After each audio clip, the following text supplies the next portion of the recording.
Barrister साहब, एक तो ये है कि 26वीं तरमीम के हवाले से कहा जा रहा है कि काफ़ी नकाइस हैं और उसको रेक्टिफाई करने के लिए शायद 27वीं तरमीम लाई जा रही है और 26वीं तरमीम के बहुत अहम चीज़ों को इम्प्लीमेंट नहीं किया जा रहा है। एक तो इस पर मैं आपकी बात पूछना चाहूँगा, इसको कैसे देखते हैं सर आप?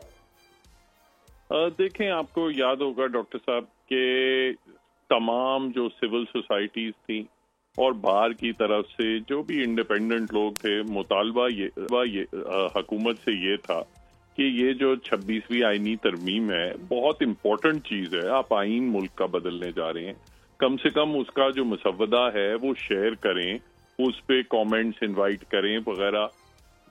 जितने 2, 4, 6 जितने भी मुसवदे थे आपस में सियासी लीडरान के दरमियान एक्सचेंज हो रहे थे। कभी कुछ लीक हो जाता था, कभी नहीं लीक हो जाता था, और जिस उजरत में बनाए गए रात के 4-4 बजे उनमें तरामीम ड्राफ्ट एक्सचेंज होके चेंजेस किए जा रहे हैं, तो ऐसा तो एक्सपेक्टेड था। जब आप इस तरीके से काम करेंगे तो उसमें आप गलतियां जरूर होंगी।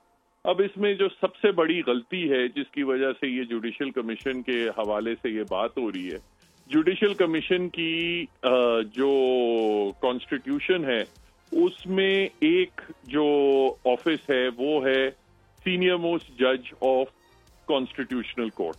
अब कोई सीनियर कॉन्स्टिट्यूशनल बेंच, अब कोई सीनियर मोस्ट जज आईनी बेंच का तो है ही नहीं, क्योंकि वो आईनी बेंच भी जो है वो भी जुडिशल कमीशन ने बनाना है।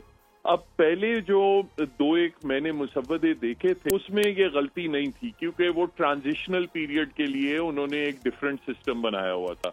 मगर जब ये फाइनल ड्राफ्ट आया तो उसमें ये गलती थी। अब बात ये है कि पहले एक मिनिस्ट्री ऑफ लॉ की तरफ से एक वजाहत आई कि नहीं, वेकेंसी हो या एब्सेंस हो तो वो कमीशन का इजलास फिर भी हो सकता है।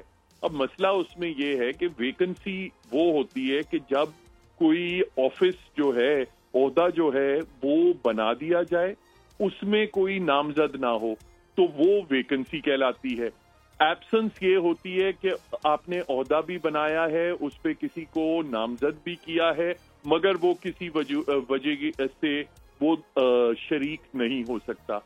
मगर जब आपने ओहदा बनाया ही नहीं है तो फिर जुडिशल कमीशन जो है वो इनकम्प्लीट है, तो जुडिशल कमीशन का कोई इजलास हो ही नहीं सकता।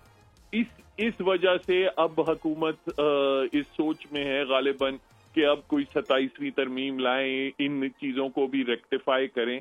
मगर मेरी राय में आज की तारीख में ना कोई आईनी बेंच बन सकती है और ना ही कोई जुडिशल कमीशन का इजलास हो सकता है। जुडिशल कमीशन आज की तारीख में कायम ही नहीं है।